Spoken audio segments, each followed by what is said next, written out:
we need few minutes by ourselves, to be honest, I will close that business to give my husband that time. This is Becoming the Optimal You, inspiring growth for the mind, body, and spirit.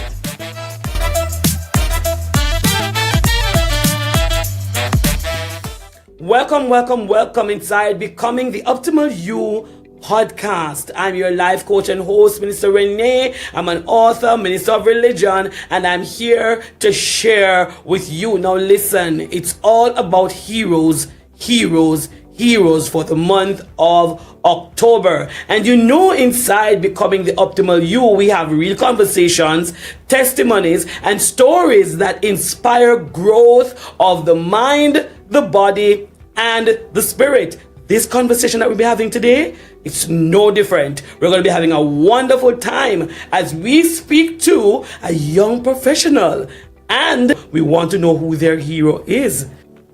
Should be interesting, yes? Let's get into it. Right, so we wanted to invite our guest up now, and our guest is going to be talking to us and giving us some information. And, so welcome to my guest. Hello, young lady. Hello. Good day, Minister Renae. And how are you today, ma'am? I'm doing fine. And you? Wonderful. I'm good. I'm looking forward to this conversation. So, I would love for you, for the benefit of our listeners and our viewers, if you could tell us your name, the name of your church, where you're from, if you're married or if you're single, if you have any children, those important information. Right, so my name is Renae Hamilton Stewart. I attend the Cocoon New Testament Church of God. I reside in the district of Cocoon in Hanover. I am 32 years old. Yes, I am married and also have two beautiful girls. And I must say, importantly, that I am a business owner. Boy, let me tell you, you are a business owner. Now, we've spoken so far to attorney at law. We spoke to an attorney at law, young green girl. And now you are coming to tell me, young green girl of 32, that you're a business owner. Now, what we want to know, you're going to tell us the kind of business that it is that you have. And you're also going to let us know what inspired you, 32 years old, to have a business. So I owned a grocery store, which is Anna's Grocery Store. Yes. And also, my inspiration came from my family and my community. Growing up, I saw my mother working so hard and tirelessly, doing a 9-to-5, going out, coming in, taking care of us, 3 children, and doing house chores and all of that. And so I decided that growing up, I want to do my own thing. I want to be my own boss, and also to give back to the community, to serve the community. Wow. So you want to be your own boss, and you wanted to serve your community. Yes. Interesting. You said your community is, now while I can understand when you say you want to open your own business because you saw the struggles of your mother, but why the community? What? The community don't have any shops? Why would you want to just get into a grocery store for your community? So I am a server. I love to serve people in any way, shape, or form. And my heart always goes out for the people. And even apart from my community in general. And so I see it fit, although there are other grocery stores in the community, I think my own will make a difference. So tell me now, a lot of people have challenges when they open their businesses, whatever kind of business that they open. What are some of the challenges that you have faced present or even in the past? All right, so I started my business in 2014 to 15 thereabout. That means you were a kid. Yes. So I started with a small deep freeze selling ice cream at that time.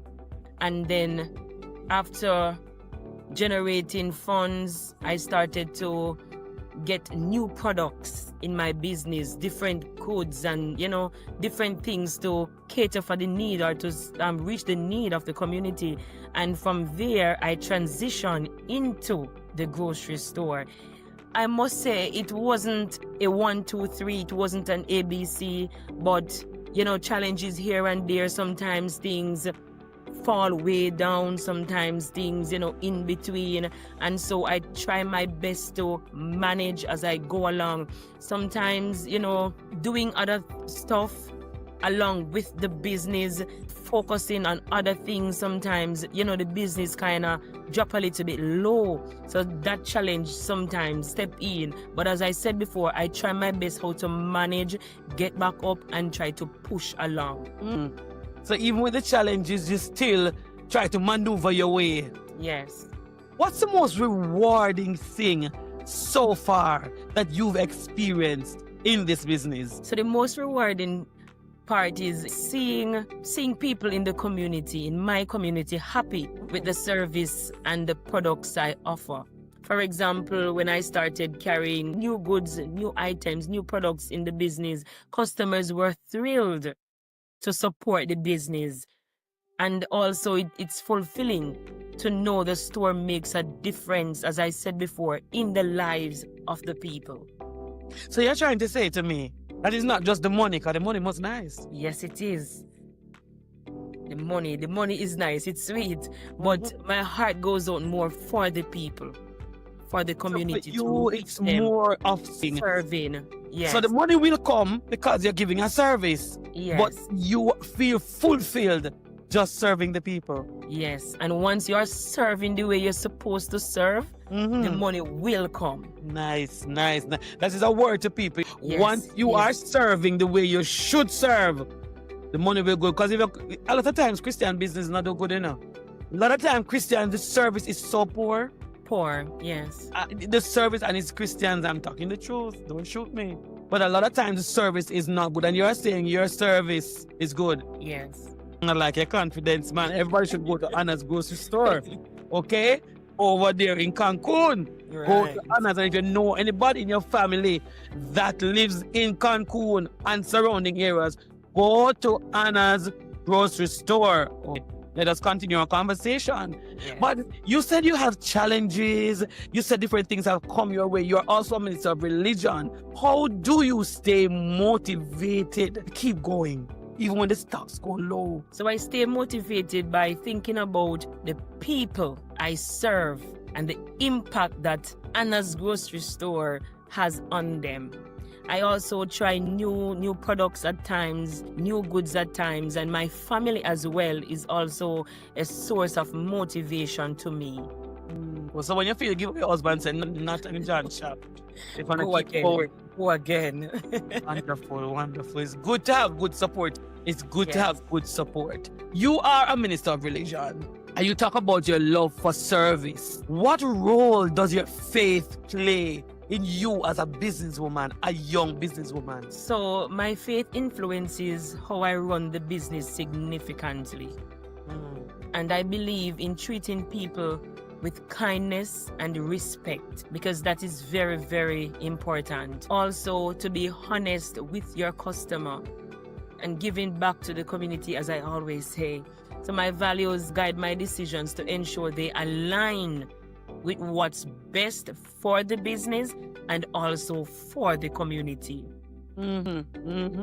So you're, as a Christian, the principles of the Word of God really helps you as it relates to how you deal with your customers. Yes. Lovely, I like that. Christians, I hope you are listening, and I hope you heard that statement, those of you who have businesses, that you must allow the Word of God to also help you as you go in your business. Yes. For a person who is thinking about having their own business, opening up their own business, what kind of skills and qualities do you think these persons need to be a business owner? So first and foremost, important skills include good customer service. That's number one. Good customer service, and also financial management. So good customer service and financial management. Understanding local market, and also to build a relationship with your suppliers wherever you get your goods, and also the customers, building a good relationship with the customers. That is very crucial. Once you have a passion for business and a willingness to learn are essential for success. So once you have a passion for and a willingness for business to learn, it is, they are essential for success in your business that you do. Beautiful, beautiful. Some years ago, a preacher preached, and he said oftentimes we eat the seed. What we were supposed to plant back to turn over, we eat the seed. And you're saying you have to have good financial management. Yes. So you name the seed. Definitely. Beautiful, beautiful. I like that. You sound like you have the thing together. It sounds like you have the thing together. You don't want to come down to Cancun and buy something from the shop.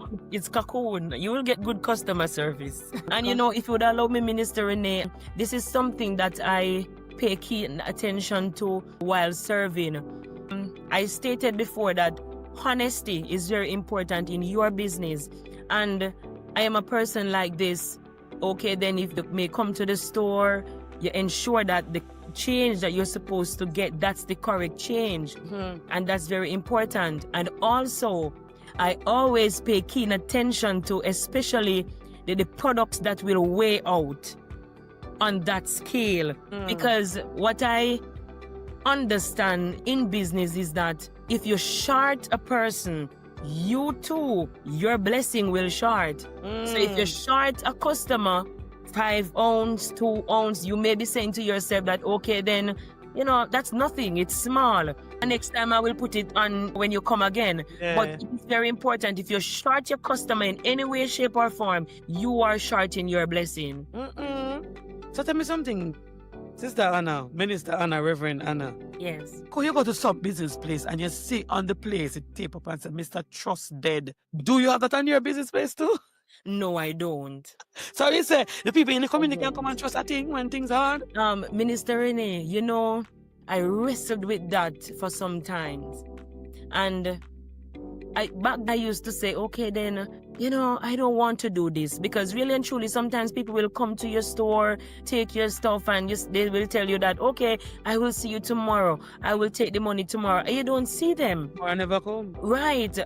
Or sometimes it takes for a very long time before you will see them. And I used to tell myself that I don't want to do this because it's not healthy for the business. It's not healthy any at all. And once products are going out, you need funds. Money has to be coming in so you can restock.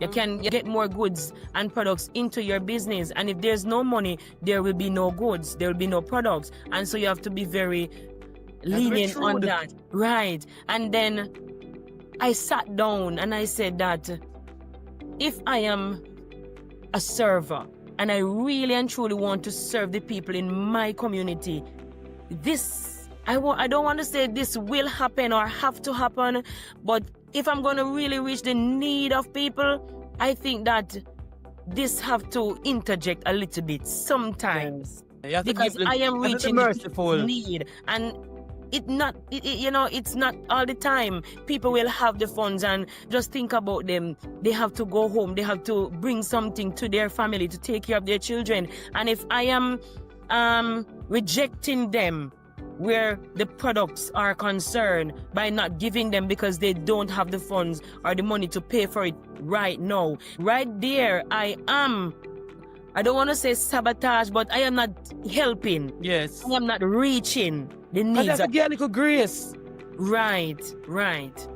Yeah, but you have to be careful while you give grace. Use wisdom while doing so. Yes, I like that. But you said earlier that you are married and that you have 2 beautiful girls. Now, I want you to tell me something. How do you balance your grocery store, your ministry, as you're a minister of religion? Yes. Your wife duties and your mommy duties. How do you balance? All right, so balancing ministry, family, business. I don't want to say that it is easy. It is not. But I try to set boundaries. So I make time for my family. I make time for business and ministry as well. I also delegate, different tasks in my household at times where my family is concerned.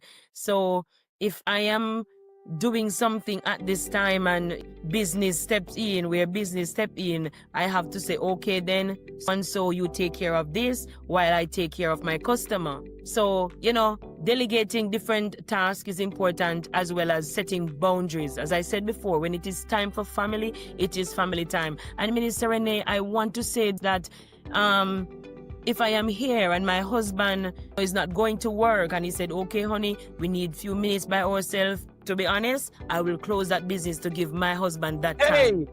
Hey, close the shop. Yes. And give your husband his time. Yes. I like the sound of that. You don't say, dear, hold on, because we need the money. You have to just chill because we need the funds. You're not going to say that.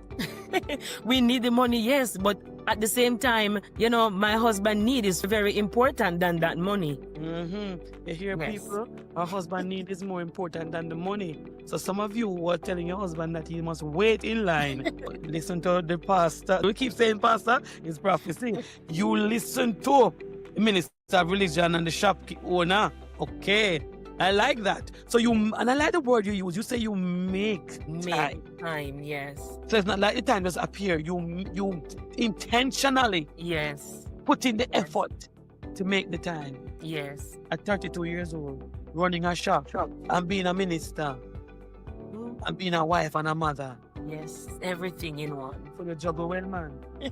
Wonderful. By the grace of the Lord. By the grace. Amen. Now, I want to ask you, looking back over your life, looking back at where Annalie is coming from, and you think and you said, and you say to yourself, if I should identify someone who I can say really inspired me, and if I was to give hero status to anyone, I would give hero status to this person. Who would that? So as I said earlier, as I mentioned earlier, that my mom really inspired me in my earlier life to motivate me to push and do all of this. I want to say my husband indeed is my biggest hero. So he worked hard to help build the business that I am running at this time, especially when things get low and I don't know where else to turn, whether here or there. He always steps in. He always plays his role. He ensures that things are well taken care of. And also, he taught me the value of hard work and customer service, because he is in the field of serving as well in the hotel industry. So every day he will go and he will serve. So where the values of hard work and customer service is related, my husband is the biggest hero. Perseveres despite of challenges. Yes, he taught me all of that. Beautiful. I like that. So your husband is the man that you say you're the top boss, Yes, apart man, from he God. is the king. You hear that, Ozzy? Beautiful. And it is good that you can identify and say, my husband, you've taught me so much. But sometimes in relationships, we don't really have that kind of support. So it's beautiful when you come into such, you give God thanks. Yeah. So I have one more question for you. If your husband was sitting here right before you, what would you say to him as the man who you consider as your hero? In gratitude, what would you say to him? So if my husband was around at this present time, I would say, thank you, Hosey. I appreciate all that you have done, what you are still doing. And I would really want to say also, I know that, he is still going to be doing more. So I even appreciate what he's going to do in advance concerning my business, my life, and everything. Thanks for teaching me the importance of hard work and customer care. Ensure that, my customers are well taken care of and I continue to serve and all of that. I'm proud of the business he would have helped me to build today to be where I am. I don't want to say hope. I am making him proud. I want to say thank you ever so much, Minister, for being with us today. I really appreciate it. And I pray that all those persons in Cocoon go and support Anna's grocery store. Yes, that is my request. So those who've been listening on the podcast, I want you to go over, tell your family members, tell your friends that those who live in Hanover go over to Anna's grocery store in Bakun. That is what I'm asking you to do today. Thank you so much, Anna. I just want to say thank you to Minister Renae, for having me just to share. Oh, it was a pleasure. We'll do it again. I'm sure we're going to have other conversations. The Lord bless you, my darling. God bless you. Bless you. Thank you so much for joining me today. I hope this conversation has inspired and encouraged you to keep growing in faith, wellness, and purpose.